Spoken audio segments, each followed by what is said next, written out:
Kadang-kadang kita sempurna sebagai seorang hamba, kadang-kadang kita tak sempurna sebagai seorang hamba. Contoh macam mana? Ada waktu jadi hamba Allah, ada waktu jadi hamba syaitan, ada waktu jadi hamba nafsu, ada waktu jadi hamba dunia, kejap-kejap balik jadi hamba Allah pula. Betul tak? Tak terasa? Ada waktu jadi hamba makan.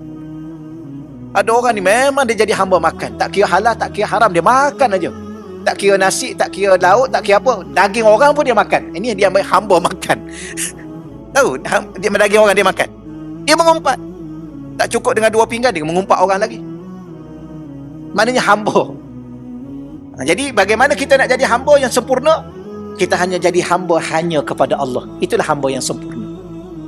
Kenapa? Kerana hanya Allah lah yang Tuhan yang maha sempurna. Kalau jadi hamba kepada selain Allah, maka tidak akan sempurna kita sebagai hamba yang sebenar-benar hamba.